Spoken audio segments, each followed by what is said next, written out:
Yo voy a hablar del modelo social de derechos humanos y luego haré al final, hacia la final, un recuento y algunas cosas importantes que hay que tener en cuenta en relación a la pandemia del COVID-19.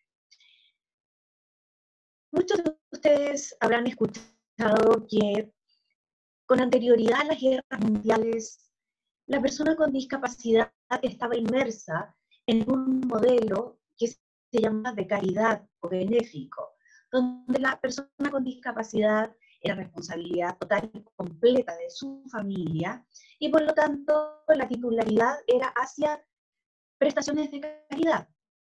La participación de la persona con discapacidad no tenía mayor incidencia en la vida política y pública de un país o de una comunidad donde viviese. Esto cambia cuando se producen las guerras mundiales, primera y segunda, porque debido a la gran cantidad de personas que quedaron heridas y con secuelas por el resto de su vida, se comienza a cambiar la mirada hacia un modelo médico, rehabilitador y asistencialista. Un modelo médico rehabilitador que busca tratar de asimilar o devolver lo más posible las mismas condiciones que la persona tenía antes de adquirir la discapacidad. Y en este sentido es asimilación porque hay un marco estricto que nos define la normalidad de aquello que supuestamente no lo es, y por lo tanto hacia esa línea se lleva la persona. El equipo médico es el que tendrá las decisiones fundamentales sobre la integridad física, especialmente de la persona. Tampoco acá la participación política y pública de la persona es algo muy importante, pero sí lo es que puedan darse algún tipo de prestaciones asistenciales, ya de tal manera que la persona tenga un piso que generalmente es muy mínimo para la subsistencia de la vida. Desde luego que estos modelos van cambiando, ¿no es cierto? Y va apareciendo poco a poco en el siglo ya, en la segunda mitad del siglo XX, y yo lo coloco realmente como un hito que define el cambio el año 1983, cuando se declara el decenio de las personas con discapacidad de Naciones Unidas. Fíjense ustedes que en aquel momento era el diseño de los impedidos, después Naciones Unidas cambia el nombre y el diseño de las personas con discapacidad. Ahora, quiero decir que el hecho que venga un modelo social que luego se plasma en derechos, no significa que los otros modelos inmediatamente se derogaron y se fueron. Uno puede ver subsistentemente algunos aspectos de los modelos anteriores en el marco del modelo social.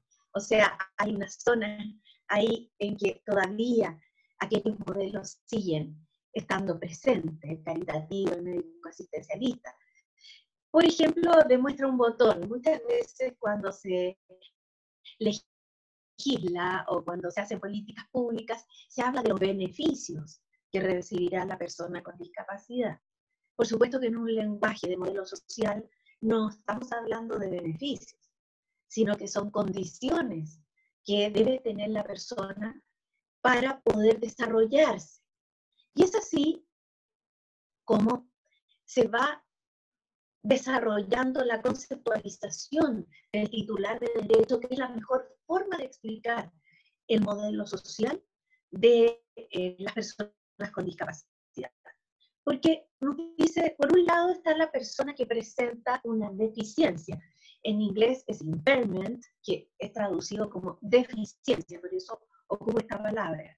La persona que tiene una deficiencia en los planos físico, sensorial, intelectual o mental. Ese es un primer elemento. El segundo es la interacción con diversas barreras que experimenta esa persona en la vida, ya lo voy a explicar. Y lo tercero es la participación plena y efectiva en la sociedad. Esos son los tres elementos que componen una persona con discapacidad. Entonces, bueno, la deficiencia es lo más notorio, lo más conocido, pero lo nuevo que inserta el modelo social es decir, bueno, la persona que tiene una deficiencia enfrenta distintas barreras. Y esas barreras, la eliminación de barreras, ya no es responsabilidad de la familia, sino que del Estado, de la sociedad en su conjunto. Eliminación de barreras, pero también adicionalmente es la creación de todas aquellas condiciones que faciliten a la persona con discapacidad el ejercicio de derechos humanos y libertades fundamentales, que lo podríamos denominar en teoría jurídica como las medidas de acción afirmativa. En otras palabras, cuando hablamos de eliminación de barreras, hay dos elementos adentro. Claro, tú eliminas el obstáculo, pero no te quedas solo con eso, sino que también la política pública debe proveer a crear condiciones que ayuden a la persona. ¿Para qué? Para que el tercer componente de la conceptualización se dé, que es la participación plena y efectiva de la sociedad. Y esto es bien importante porque yo siempre lo ejemplifico de la siguiente manera y se entiende bien. En países como los nuestros, supongamos una persona con paraplegia, tendrá acceso a una silla de ruedas. Seguramente el sistema de Estado provee, al menos a las personas de escasos recursos, con la provisión de una silla de ruedas, incluso aunque sea tetrapléjica la persona. ¿Ya? Y eso podrá ser de manera gratuita en muchos países. Sin embargo, si nosotros nos vamos a países desarrollados, esa persona tendrá la posibilidad de elegir qué silla de ruedas le sirve, incluso las eléctricas, que son muy útiles para las personas con tetraplegia. Entonces, ahí ya vamos viendo un salto, ¿no? La ayuda técnica es distinta. Pero si nosotros nos vamos a otra región del mundo, y no voy a nombrar, porque no es la idea hacer estigma, si nos vamos a un lugar alejado, rural, por ejemplo, en algún país en vías de desarrollo, esa misma persona con igual de discapacidad no tendrá más opción que permanecer en situación de postración, por ejemplo, en una cama, si tiene alguna movilidad en sus brazos, reptar para poder trasladarse. Y entonces uno ve que en países como los nuestros habrá un grado de discapacidad medio, la persona en país desarrollado con igual deficiencia tendrá menos discapacidad, y la persona en el lugar rural aislado tendrá mucha más discapacidad. No sé si se entiende bien la relación, pero ahí yo considero que es la mejor manera de verlo en concreto. Y por eso es la responsabilidad de estados, de gobiernos, por supuesto de toda la comunidad, de poder generar esta eliminación de barreras y esta creación de condiciones para la igualación de oportunidades. La eliminación de barreras puede ser de distintos tipos, desde las legales, políticas públicas, planes, medidas, pero hay una que suele ser la más difícil: el cambio cultural, actitudinal de una comunidad que abre su puerta. En eso consiste la toma de conciencia, en abrir las puertas de la inclusión hacia las personas que presentan deficiencia, porque esto tendrá impacto en muchos aspectos. Si queremos participación plena y efectiva en la sociedad, por ejemplo, y me salto un poquito a la convención, nos habla de la vida independiente y ser plenamente incluido en la comunidad. Entonces, ahí estamos hablando de una eliminación de barreras en que se incorporan todos, porque hablamos de servicios, por ejemplo, insertos en la comunidad, ¿ah? Que den apoyo a la persona para esta vida independiente y la inclusión en esa comunidad. Entonces, vemos que este es el modelo social que se desarrolla en las normas uniformes de Naciones Unidas para la igualdad de oportunidades de las personas con discapacidad. Ya Naciones Unidas está hablando de la igualdad de oportunidades, entra de lleno en el plano de los derechos. Y fíjense ustedes que está el impulso que genera esa resolución que no tenía efecto vinculante, pero que traía un pensamiento, por decirlo de alguna manera, teórico, ideológico en relación a personas con discapacidad, que lleva entonces a impulsar lo que es el movimiento de personas con discapacidad, el Nada sobre nosotros y nosotros, por ejemplo, que tiene catalizador fuerte para que se elabore una convención sobre los derechos de las personas con discapacidad en Naciones Unidas. En la conferencia de Durban sobre xenofobia, racismo y otras formas conexas, de intolerancia y discriminación, que fue en el año 2001, el resultado más efectivo de esa conferencia en Sudáfrica fue precisamente el hilo conductor de que debería elaborarse una convención amplia e integral sobre los derechos de las personas con discapacidad. Y de allí es que salta la idea, ya en 2001, bueno, quien propicia esto, porque tenemos que hacer justicia, ¿no? México, don Gilberto Rincón Gallardo, propicia esta iniciativa que es tomada como una idea de Estado. Y por eso México propicia en Sudáfrica esta idea que es apoyada por otros países latinoamericanos.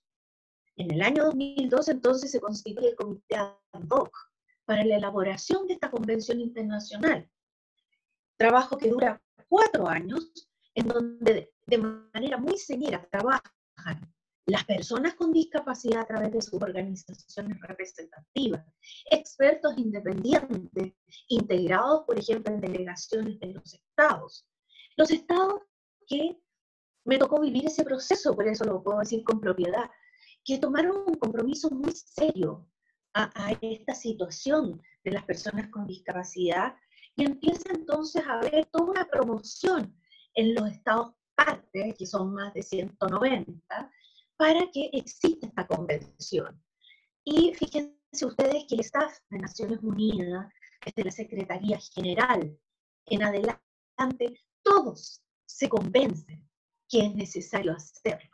Y fíjense que es una convención que genera un cambio tan trascendental en las Naciones Unidas, en términos de que participa la sociedad civil de las personas con discapacidad, siendo aquellos expertos que comienzan a decir cómo tiene que ser esta convención. Hay en esta convención un eje central que es de igualdad y no discriminación, al igual que la convención anterior, que es la primera en el ámbito internacional regional, que es la Convención Interamericana para la Protección contra la Discriminación de las Personas con Discapacidad de la OEA, que ustedes saben, esa tiene un eje de no discriminación, igualdad y no discriminación.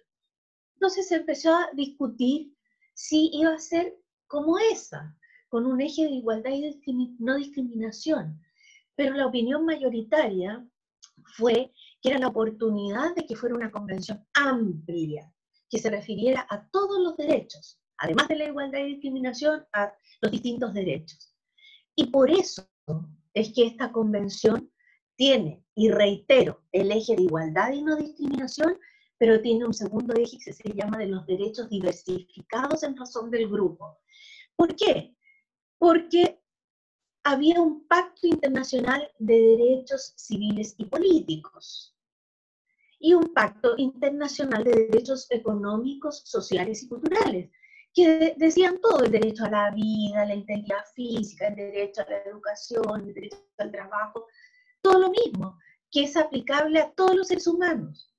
Pero eran tantas las barreras que enfrentaban y se siguen enfrentando con las personas con discapacidad, que fue indispensable hacer esta convención para decir: mire, pero si se trata del derecho a la vida, es en tal y tal condición.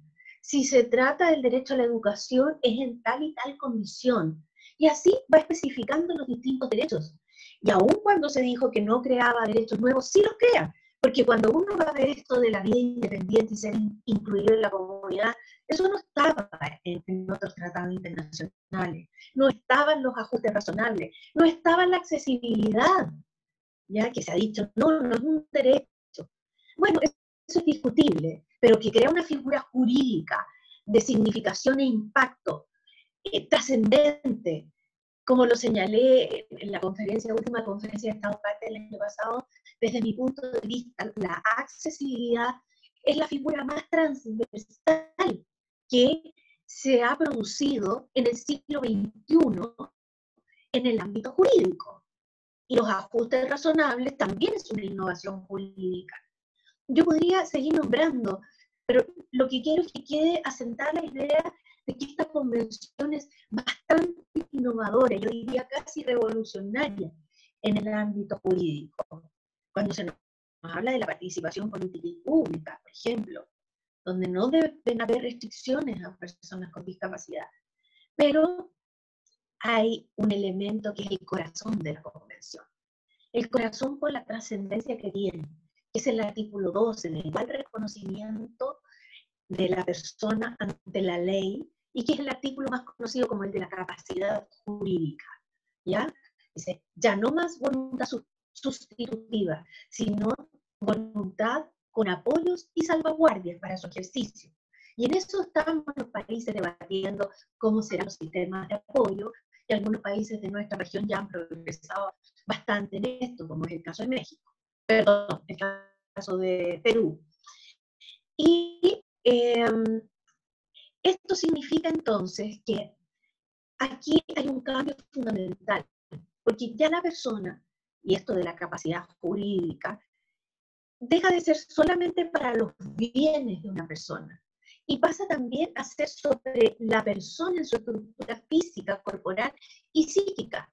Y por eso se desprenden otros artículos en que tiene incidencia el artículo 12. Por ejemplo, la integridad de la persona, para decidir qué tratamientos se le hacen, qué cirugías se le hacen o no se le hacen, etc.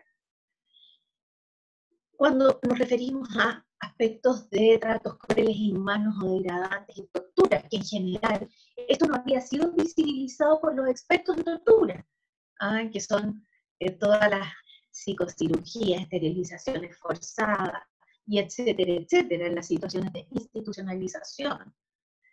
La prohibición de la explotación, la violencia, el abuso, el consentimiento libre e informado para el tratamiento de salud, igual aplicable a las personas con discapacidad.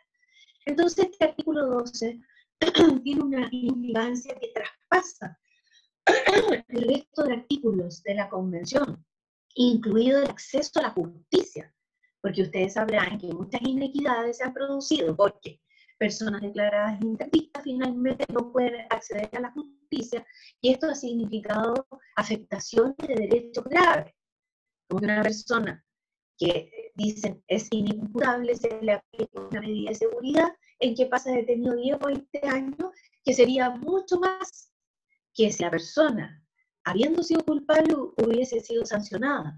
Pero lo que es peor, al ser declarado inimputable, la persona no ha tenido la posibilidad siquiera de demostrar que es inocente y que no tuvo participación en un hecho punible, un delito.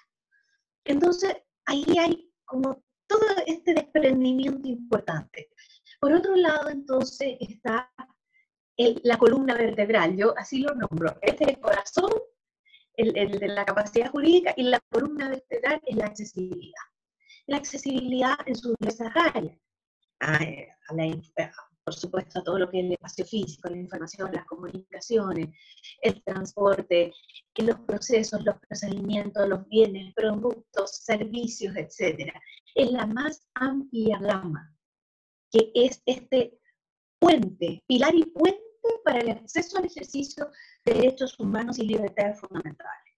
Entonces, el modelo de derechos humanos que plasma la Convención sobre los Derechos de las Personas con Discapacidad nos viene a decir, claro, de manera nominal las personas con discapacidad tienen todos los derechos, pero fíjense ustedes, para lograr igualdad de oportunidades o igualdad de hecho en la práctica, es necesario que se cumplan una serie de condiciones para el ejercicio de estos derechos. ¿Y qué es lo que va declarando artículo por artículo la Convención?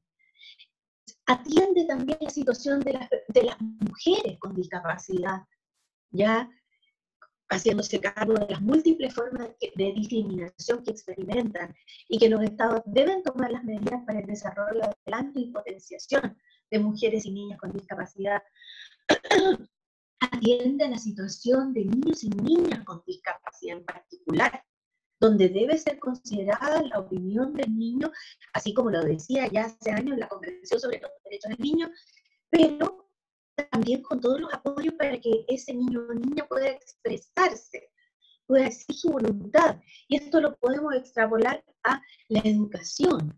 Sabemos que los derechos humanos son interdependientes, por lo tanto, no son parcelas separadas, sino que todos se relacionan con los distintos derechos, y por eso logramos entonces crear una malla de cómo debe ser este ejercicio y empoderamiento para los derechos de las personas con discapacidad.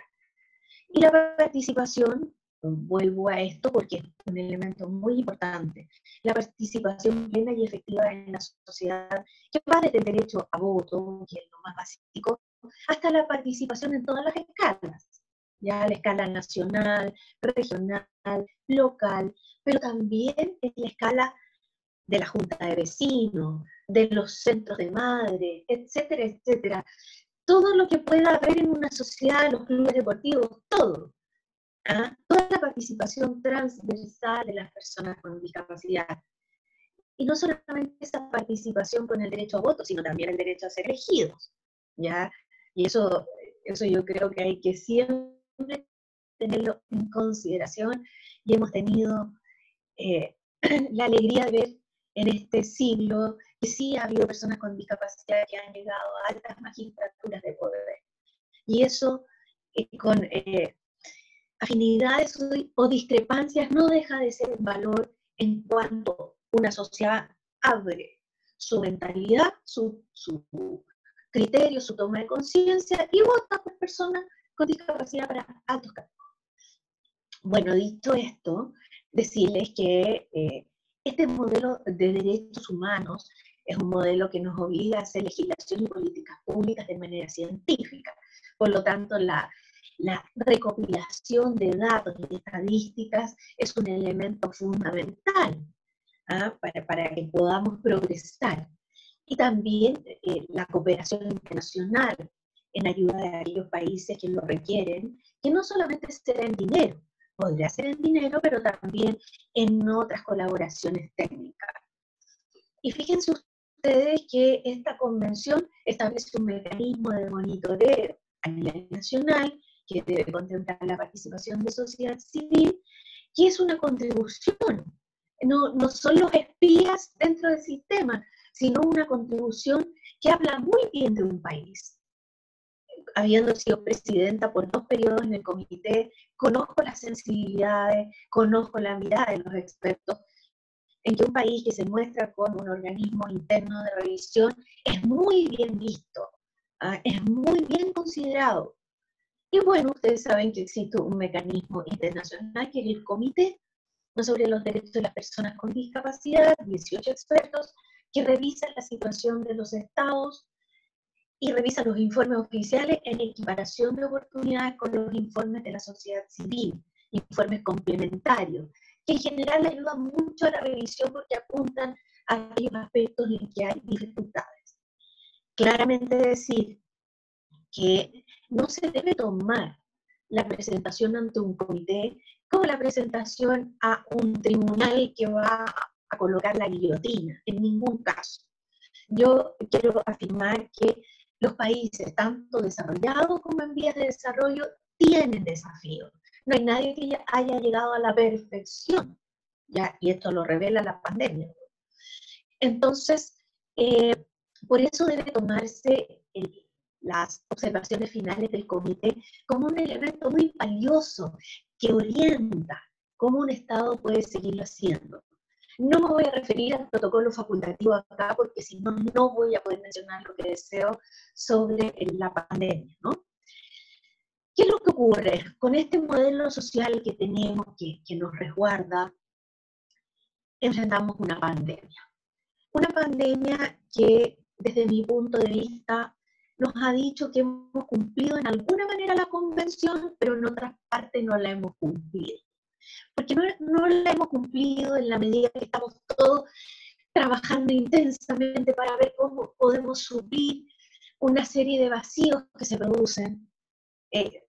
Espero que ahora ya estén más claros, pero al principio de esto terrible que se hablaba del dilema de la última cama o el dilema del último respirador mecánico que no sería entregado a la persona con discapacidad, porque en el triaje entonces habría una selección que consideraría entonces fuera a la persona con discapacidad. Y hubo mucho de eso y mucho miedo con las personas con discapacidad y de las familias de experimentar esto. Era en verdad una angustia y un estrés muy grande. Bueno, a raíz de eso, como enviada especial, elaboré un statement, una declaración que habla sobre el derecho a la vida de las personas con discapacidad y las personas mayores, donde deja claramente que la discapacidad no es criterio para eliminar a una persona de las prestaciones para sustentar su vida. No es criterio razonable, porque la vida de todas las personas tiene igual valor.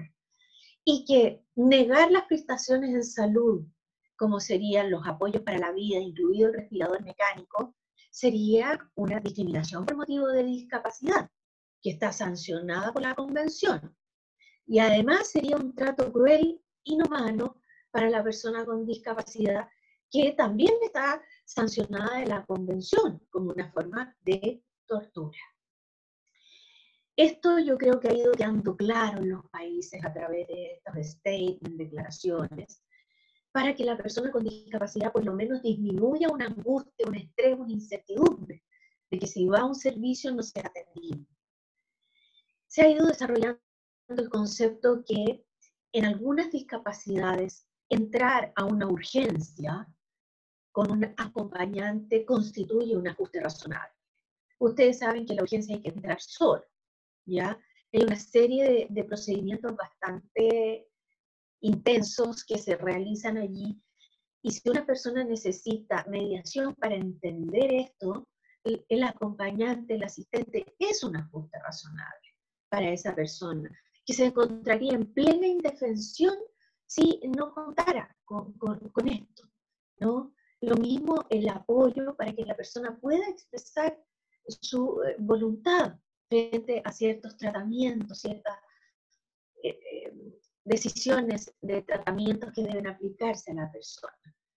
Entonces, ya se ha ido desarrollando esto en cuanto al ejercicio del derecho a la salud. Evidentemente que deben ser los centros accesibles, y si no lo eran, hay que apurarse a que sí lo sean. Accesibles al espacio físico, accesibles en términos que a las personas se les entregue toda la información y tenga la manera de comunicarse adecuadamente. Y esto lo debemos extrapolar ya a la situación de la comunidad en general, que las informaciones sobre la pandemia sean accesibles a las personas con discapacidad.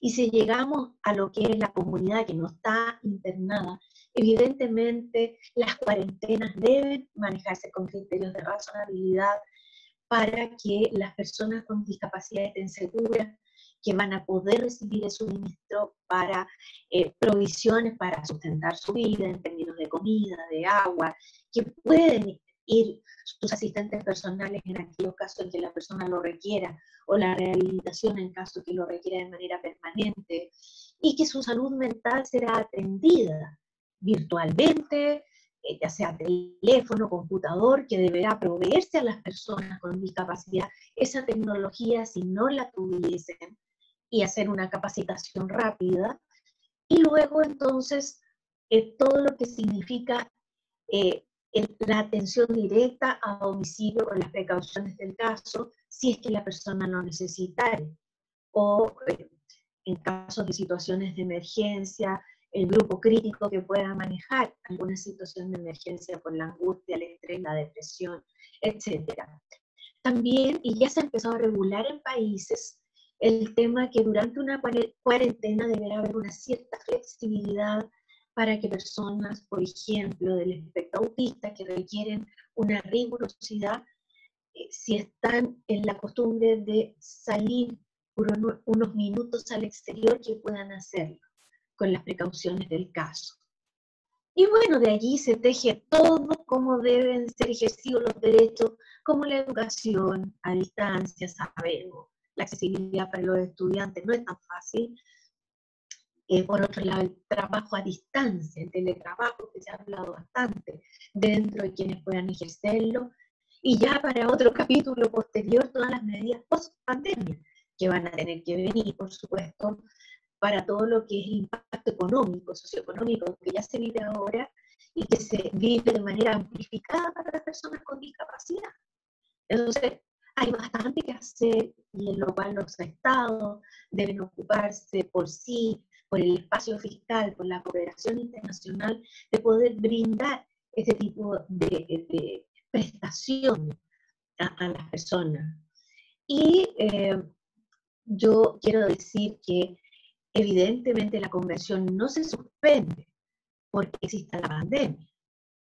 O sea, en el accountability, en la rendición de cuentas, igual seguirá rigiendo qué pasó en pandemia con la convención en los distintos aspectos.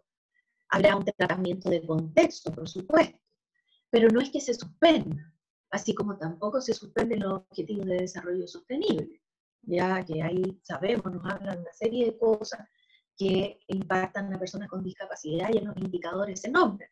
Por ejemplo, la educación inclusiva de calidad y por toda la vida, por nombrar algunos. Entonces, yo quiero dejarlo con esto hasta acá, porque me encantaría recibir preguntas, pero la idea es que hoy día el modelo social y modelo de derechos humanos está por prueba con la pandemia, ¿ya? Está exigido y sobreexigido. Y ahí es donde nosotros tenemos que finalmente ya en tranquilidad evaluar cuánto nos queda todavía por avanzar para la plena implementación del modelo de derechos humanos de las personas con discapacidad, que reitero, plasma el modelo social de las personas con discapacidad. Entonces, eso es lo que yo quiero en resumen, muy resumen decirle, y si alguien me pregunta por las situaciones de institucionalización, también estaré encantada de contestar. Muchas gracias.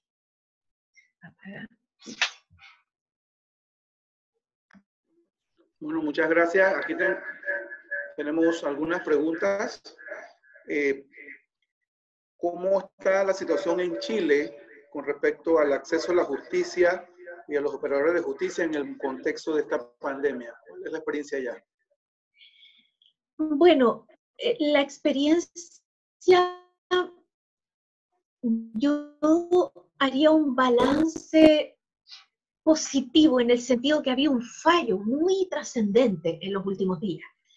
Un fallo que implica acceso a la justicia de persona con discapacidad que por síndrome de Down alegó que el seguro de salud no le daba las prestaciones porque el síndrome de Down era una enfermedad preexistente. Y fíjense ustedes que la Corte Suprema de Chile, y yo la verdad es que me siento impresionada y emocionada, porque ha declarado que para ningún efecto legal el síndrome de Down puede considerarse una enfermedad y que por lo tanto la denegación en la prestación del servicio es una discriminación y ordena, por supuesto, a la compañía de seguro que debe brindar la prestación.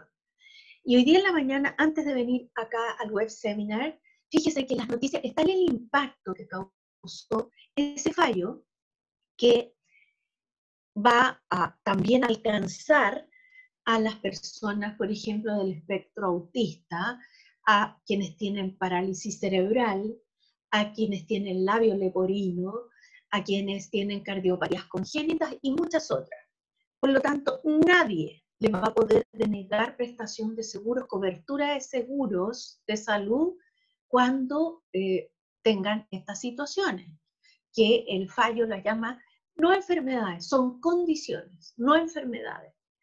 Pero aún más, fíjense ustedes que el impacto trasciende, porque los institutos de salud propiamente tal han hoy día emitido una circular donde descartan todo este tipo de situaciones que antes eran consideradas enfermedades para que las personas las declararan como preexistencia, para que luego no le brindaran prestaciones en eso. Hoy día la asociación de estas ISAPRE, que son los prestadores de salud, digan, se elimina toda esa discriminación y ahora a nadie se le va a preguntar, ¿usted tiene síndrome de Down? ¿Usted tiene parálisis cerebral? Nada de eso. Entonces la verdad es que yo debo decir que ha sido fructífero este acceso a la justicia acá en Chile y espero que pueda seguirlo siendo, aun cuando sabemos que el tema de acceso a la justicia es mucho más allá y que todavía siguen habiendo situaciones complejas que legalmente es necesario solucionar. Pero aquí los ministros de la Corte, que ya estaban con bastantes capacitaciones en el cuerpo sobre derechos de personas con discapacidad, han mirado ya de otra forma. Así que eso es lo que puedo muy felizmente contestar en este caso. Muchas gracias.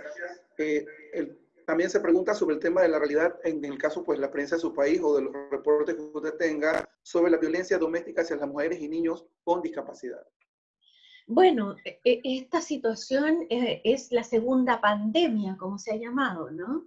En situaciones de confinamiento aumenta la violencia en el hogar. Y en este sentido, junto al Senadis de acá de Chile, se llaman iguales con el de Panamá, con el Senadis de Chile se han abierto unas mesas de trabajo donde uno de los grupos de trabajo está en esto, en el tema de la violencia y cómo, representando en este caso a las personas con discapacidad, podemos incidir en los dispositivos que tienen las distintas organizaciones del gobierno, del Estado propiamente tal. Por ejemplo, el Ministerio de la Mujer tiene dispositivos en contra de la violencia, pero tuvimos noticia que una mujer sorda que quiso dar su denuncia en un video con interpretación en lengua de señas, el sistema lo rechazó, porque solo se admitía el WhatsApp de voz o escrito. Wow. Entonces, evidentemente que saltamos y estamos ahí con las alertas en relación a que esto no puede ser. Esto debe ser incorporado, debe ser solucionado, porque ahí es donde hay que tener como la luz roja bien prendida. Lo mismo con el sistema de protección de niños y niñas, que mañana tenemos una reunión con la Subsecretaría de Niños y Niñas para hablar de este tema, porque los dispositivos de ayuda y prevención de la violencia tienen que ser flexibles y amplios de acuerdo a la forma de denuncia que desea hacer ese niño, niña o la mujer. Así que estamos en un camino bastante intermedio todavía, luchando. Muchas gracias. Otra de las preguntas que tenemos acá, ¿cómo observa usted el acceso a la educación, la inclusión de las personas con discapacidad en el contexto del COVID y de las tecnologías de la información y la comunicación?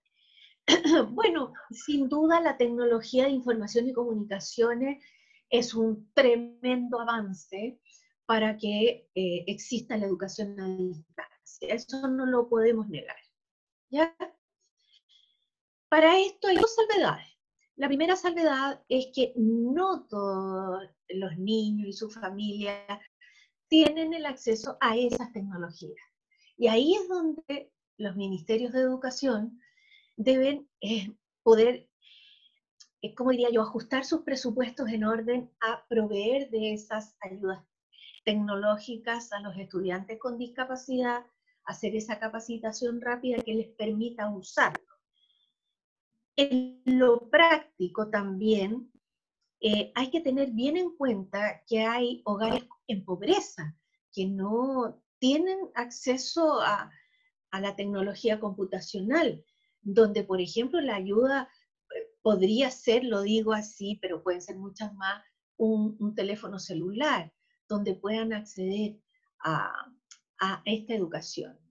Pero fíjense ustedes que este fue el caso de mi país, donde se detectó que todos los niños no tenían acceso a tecnología, y se diseñó un canal público que se llama Chile Educa, para que pudiera entregar esta información, esta educación a distancia.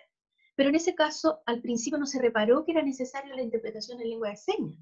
Entonces también ahí hubo que hacerle presente al organismo de Estado que era fundamental la interpretación en lengua de señas, que era fundamental que se conectaran en reuniones con las comunidades de personas con discapacidad, por ejemplo, en este caso las personas sordas, con las personas ciegas para hacer más audiodescripción de ciertas cosas que están mostradas en imagen.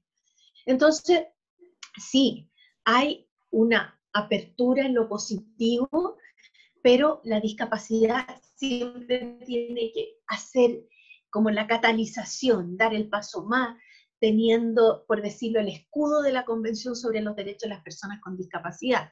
En este caso, la ley chilena también trató de ser lo más análoga a la Convención, así que está también la ley chilena como para decirle a las entidades, saben que ustedes tienen que hacer un poco más. Está bien, pero hay que hacer más, porque si no va a haber una marginación importante de los estudiantes con discapacidad. Pero no quiero dejar de mencionar un tema que se aplica a los estudiantes, pero también al resto de las personas con discapacidad. En general se nos olvida el derecho a la recreación, ¿ya? Por lo tanto, si hay una vinculación tecnológica con los estudiantes con discapacidad, tiene que eso también ir hacia la interacción entre pares, a que puedan socializar, como también aquellas plataformas que ofrecen rutinas humorísticas, conciertos de cantantes que les pueden gustar a los estudiantes o a toda persona con discapacidad. Bueno, que las personas con discapacidad puedan tener acceso a esas plataformas de entretención, porque es fundamental para la salud mental de todos y todas, incluidas las personas con discapacidad, el poder ver ese mundo amplio que existe, que está ahí, con música, con el humor, con relacionarse con los demás. Así que quería subrayarlo yo en este momento porque se tiende a olvidar. Gracias. Muy, muy oportuno, muchas gracias. Tenemos otra consulta que viene por acá por vía Zoom. Dice, ¿cómo incidir para crear el catalizador que equipare las oportunidades en las áreas rurales? Muy buena pregunta, porque esto nos liga directamente a los gobiernos locales. Ahí está el nexo catalizador. Ahí es donde deben llegar las organizaciones de personas con discapacidad a su municipio más cercano, y en el municipio más cercano hacer presente todas sus inquietudes, ojalá por escrito, para que quede un testimonio fidedigno. Hoy día estamos en una democracia abierta, donde también esas cartas al municipio pueden ir con copia al gobierno central, porque el municipio, por otro lado, también necesita el apoyo del gobierno central para poder canalizar apoyos hacia las personas con discapacidad. Entonces, yo creo que aquí hay que hacer la doble línea. La incidencia, bueno, también los sectores rurales también tienen parlamentarios, diputados, senadores, con quienes las personas pueden pedir audiencia, porque ellos tienen semanas distritales para la población. Pedir audiencia también a ellos, hacerles presentes sus inquietudes. Entonces ahí tenemos dos vías, los parlamentarios del Congreso y los gobiernos locales solicitando al Estado mayor compenetración, apoyo y ayuda para las personas con discapacidad. Entonces yo ahí veo dos canales potentes, fuertes, pero siempre traten de cohesionar a la organización de personas con discapacidad. No se dividan, potenciense, valórense, no se descalifiquen, al contrario, el trabajo del otro ayuda a esta organización, el de más allá también. El trabajo de mi organización ayuda a los demás. Yo creo que en este momento el característico eslogan de que la unión hace la fuerza es tremendamente importante. Hay que actuar unidos para tener una voz fuerte. Tenemos otra más. ¿Qué recomendaciones brindaría para hacer prevalecer el modelo social de derechos humanos en el marco de esta pandemia? Bueno, yo siento que esto, y siempre lo digo, yo hago clase en magíster, donde hay personas grandes, profesionales, yo siempre les digo, ustedes en la esfera de cada uno en su trabajo, por ejemplo, el que es profesor, en la esfera de que es profesor, el psicólogo en su esfera, y así la multiplicidad de todos los que estamos en una sociedad podemos contribuir a la toma de conciencia, ¿ya? La toma de conciencia sobre los méritos, capacidades y habilidades de las personas con discapacidad. Como dice la Convención, desterrando los mitos, prejuicios y estereotipos. Esto parte desde la escuela, en la familia, parte en la familia, sigue en la escuela, sigue en toda la comunidad, en los centros de trabajo, En todas partes, los empresarios, ¿por qué no? Frente a sus empresas, donde también tienen que promover la inclusión laboral, que es un compromiso y una obligación de Estado en virtud de la Convención. Entonces, reorganizando la respuesta, uno puede decir si los gobiernos tienen la responsabilidad de la toma de conciencia. En esto están las campañas, ¿cierto? Eso es lo que llega a todos a través de la televisión o la radio. La radio es muy importante para muchas discapacidades. La ceguera nos guiamos mucho con la radio, que suele ser incluso más barata como para introducir una cuña, que debería ser en todo caso de utilidad pública, no debería ser cobrada. Esa cuña no debería ser cobrada, ni por los canales tampoco. Hacer videos de toma de conciencia que lleguen a toda la comunidad, ya con estos mensajes sencillos en que se deje muy claro que la persona con discapacidad es persona titular de derecho como todos los demás, ¿ya? Y que requiere entonces esta empatía de la sociedad. Por ejemplo, si tienes un vecino con discapacidad, preguntarle, necesita que le traiga alguna mercadería, alguna cosa, etcétera, todas las formas. Pero después ahí uno va en las distintas capas sociales. No es solo ahí, en la parte alta, sino las distintas capas sociales son las que deben contribuir a esa toma de conciencia. A veces en la conversación en familia, en la mesa, uno está contribuyendo a la toma de conciencia cuando habla y destapa estos temas ante los familiares, porque en general muchas personas con discapacidad, la mayoría, vivimos en familias pequeñas o ampliadas que son personas sin discapacidad y que uno tiene que ir conversando. Y eso a su vez transmiten a los amigos, no sé, profesores, etcétera. Entonces, eso es lo que yo quiero. O sea, nadie se puede restar en la toma de conciencia. Todos estamos llamados a la toma de conciencia. Y todo vale. Eso, gracias. ¿Qué recomendaciones de los expertos que conforman el comité se hacen más difíciles concretar por el tema de la pandemia? ¿Qué sugieres a los países para que se preparen en aras también del segundo informe? Bueno, yo he dicho que la aplicación de la convención no se suspende, ¿no? Por la pandemia, pero sí ha puesto y visibilizado situaciones difíciles que han sido muy complejas para los estados de poder implementar antes de la pandemia y en la pandemia. Yo creo que sí han estado mirando más la situación de personas institucionalizadas. ¿Y por qué digo esto? El secretario general de las Naciones Unidas señaló que entre un 17 y un 72% de las personas que fallecen en instituciones son personas mayores y personas con discapacidad. En la información que tiene disponible de algunos países, ese es un porcentaje altísimo. Por lo tanto, señala el secretario general que son focos de contagio. Porque no se puede realizar la distancia social, y hay una serie de situaciones que es largo de explicar, que hacen que sea difícil durante la pandemia esta circunstancia de institucionalización. Entonces, una primera mirada ha sido la recomendación que los países examinen qué situaciones de institucionalización pueden terminar e insertar a la persona en la comunidad.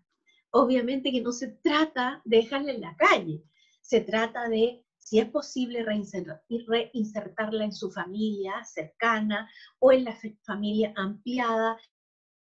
Y si esto no es posible, recurrir a formas de vivienda, deberían tener acceso a la vivienda, y a otras formas de vivienda, entre comillas, como si fuesen familias, que estén con algún cuidado, ¿no es cierto?, para que ellos puedan insertarse en la comunidad, acceder a los servicios que presta la comunidad, y que aquellos que puedan ser domiciliarios se presten también en su nuevo domicilio.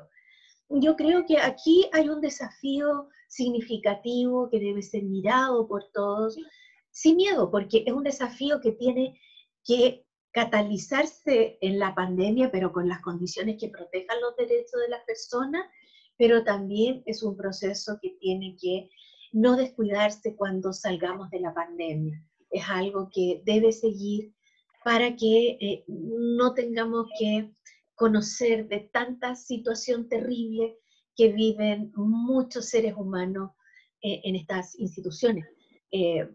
Y bueno, esto también de alguna manera se ha presentado, leí hoy día en la mañana también información en las residencias sanitarias, donde van personas que no pueden guardar la distancia social, ya están contagiados con COVID y no pueden guardar la distancia social en sus respectivas casas o en sus respectivas residencias,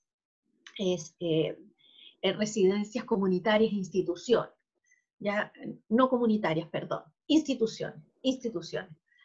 Y fíjense que en algunos casos las personas con discapacidad han sido desestimadas, rechazadas, porque se señala que el personal no estaría habilitado ni competente para atenderla. Entonces se produce ahí como una pugna, porque las residencias protegidas, por decirlo de alguna manera, o sea, las instituciones, señala que ellos no tienen personal capacitado y no pueden guardar la distancia social ni tienen conocimientos médicos para atender la pandemia.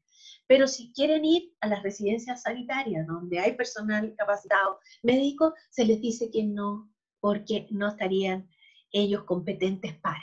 Entonces ahí hay una tierra de nadie que es necesario que sea colocado, visibilizado e ir a las autoridades. Cada uno en nuestros países ir a las autoridades y lograr el acuerdo para que exista un personal capacitado en las residencias sanitarias para poder recibir a quienes ya no pueden estar con los demás que no están contagiados, porque si no va a seguir y seguir el contagio.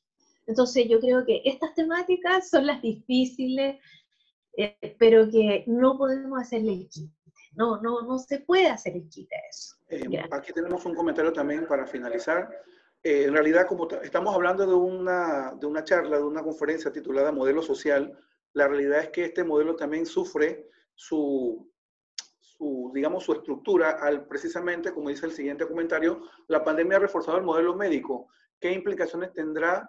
¿Qué peligros representa para las personas con discapacidad? Y también, debemos decirlo, los modelos asistencialistas, de caridad, que por cierto son muy importantes a la hora, por ejemplo, de dar un servicio básico, pero cómo el modelo en sí se ve afectado por la pandemia. Y esta consulta o este comentario también hila con el tema de cuál ha sido la armonización legal que ha aplicado en su país y también pues en los países de la región en materia de lo que es el órgano judicial como tal, operadores de justicia. Fíjense, quiero decirle que esta es una de las preguntas más interesantes que yo he recibido en muchos seminarios en que he estado. Me parece súper relevante. Podría pensarse, y ese es mi punto de vista, ¿no? Podría pensarse que se renueva el modelo médico, pero yo creo que no, fíjate. Porque las personas con discapacidad también tenemos derecho a la salud. No significa que porque tengamos discapacidad nunca más vamos a ir a ver un médico, nunca más una prestación. Por el contrario, o sea, si nosotros vamos en situación de pandemia y se nos niega una prestación en razón de discapacidad, aquí es que cambia la cosa. Ya no está la persona con discapacidad cabizbaja que se va. Hay una persona con discapacidad que está consciente de sus derechos y los tiene que hacer exigibles, y la familia también. Ya no estamos como hace, no sé, 20, 30 años atrás.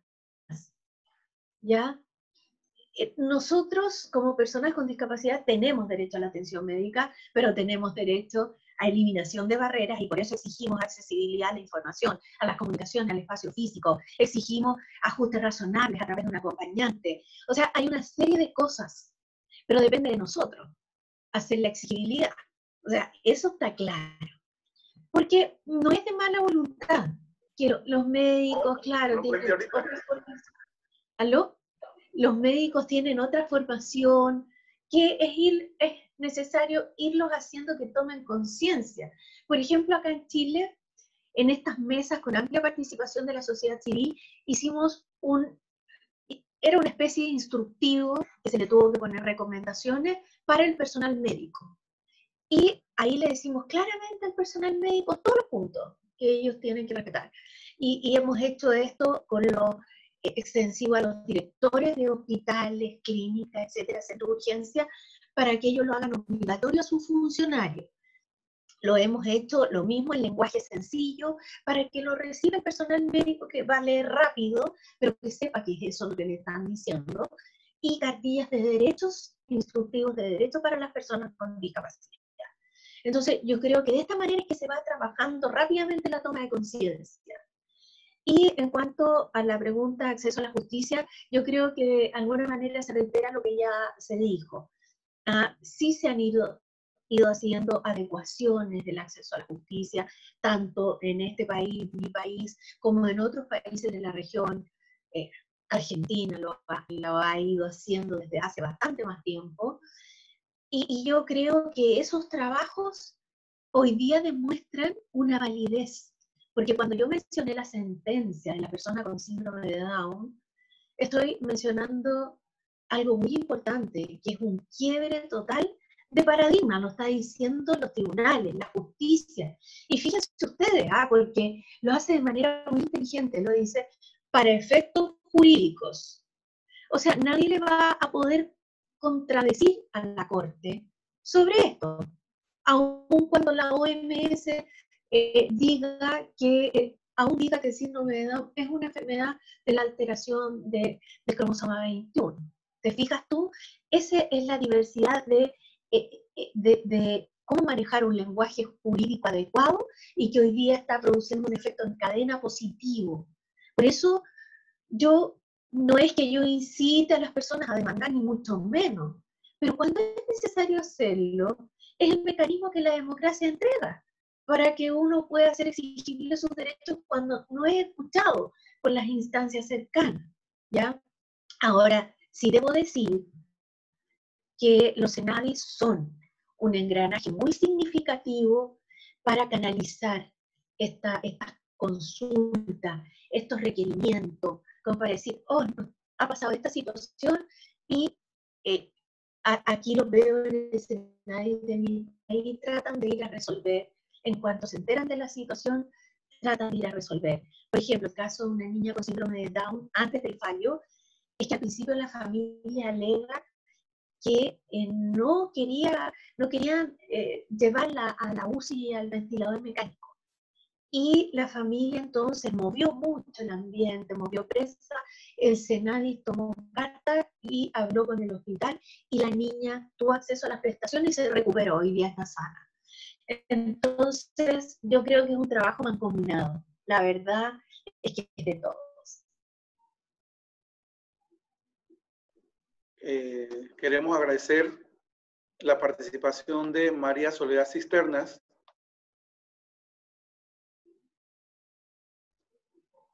Queremos agradecer la participación de María Soledad Cisternas en esta conferencia que abre la semana de seminarios o webinars en el 13º aniversario de la Secretaría Nacional de Discapacidad. Hemos disfrutado mucho y hemos recordado estos principios que deben estar siempre en cada acción que hacemos en nuestras esferas de influencia. Aquí está también el doctor Citón. Doctor, no sé si usted desea también dar un saludo de agradecimiento y cierre, ya que está ahí al pie de cañón con nosotros, doctor. Habilita el micrófono. Sí, en primer lugar le agradecemos profundamente a María Soledad Cisternas que haya aceptado esta invitación donde nos ha ilustrado en la mañana de hoy específicamente en materia de la convención, que es uno de los aspectos que requerimos seguir trabajando, divulgando, concienciando más a las asociaciones para que cada día se empoderen de sus principios y no esperen que sea la institución CENADIS como tal la encargada de multiplicar las acciones, sino que ellos también deben de apropiarse de esa convención que es el corazón y la columna vertebral, como tú bien lo señalaste, de las personas con discapacidad. Gracias, María Soledad, por tu tiempo, por tus aportes, por tu expertise, que siempre son, como decía una gran chilena, luz y lámpara en el camino para que todas las personas a nivel de Latinoamérica podamos seguir creciendo cada día más en materia de atención a las personas con discapacidad. Felicidades, muy agradecidos en nombre de la Secretaría Nacional de Discapacidad. Qué bella y hermosa manera de iniciar esta semana de aniversario teniendo una expositora de lujo como tú, que nos ha enriquecido a todos en la mañana de hoy. Muchísimas gracias. Muchas gracias, doctor Citón. Agradezco a usted, a todo el equipo de Senadis por esta invitación. Reitero, cuentan conmigo en otras oportunidades que deseen, pero los felicito sobre todo por iniciar este ciclo de web seminar, que finalmente están trabajando en algo muy importante, que es la toma de conciencia, que es como el aspecto clave para poder hacer exigibilidad, empoderamiento, etcétera, y todas las gestiones que ustedes han hecho y hacen por las personas con discapacidad. Así que muchas gracias. Gracias a ti, felicidades. Bueno, queremos aprovechar la oportunidad de darles las gracias a todos los que se han conectado. Para algunos no resulta nada fácil, pero igual es un esfuerzo colectivo el poder estar listos para no solamente compartir el contenido, sino también para divulgarlo en cada una de las esferas de influencia. Y aprovechar también la oportunidad para comentarles que a las 2 de la tarde, a las 14 horas, hora local de Panamá, vamos a tener entonces una mesa redonda entre jóvenes líderes con discapacidad, abriendo esos espacios también a las nuevas generaciones que están haciendo incidencia en políticas públicas en diferentes escenarios, como Jen Belchifundo, que es una joven dedicada al arte y a la cultura y al tema de mujeres con discapacidad. Keira de Gracia, que tiene una maestría en coaching, es una chica también que dedica mucho su capacidad para motivar a otros también a seguir adelante. Y Alberto Martínez también, que dedica mucho su liderazgo al tema del deporte, al tema de la política y el desarrollo comunitario. Ellos estarán juntos hoy a las 14 horas, hora de Panamá, a las 2 de la tarde. Y el día de mañana contaremos con la doctora Juana Herrera Araúz, que nos va a presentar el tema salud mental de las personas con discapacidad en tiempo de pandemia, entre otros temas de interés que iremos anunciándoles oportunamente. Ustedes manténganse conectados con nuestras redes sociales. Nos los invitamos también a ver y a visitar nuestra página web senadis.gov.pa y a estar siempre, pues, no solamente aprendiendo, sino ir de las palabras a la acción en donde estemos. Muchísimas gracias a todos, gracias al equipo técnico y bendiciones.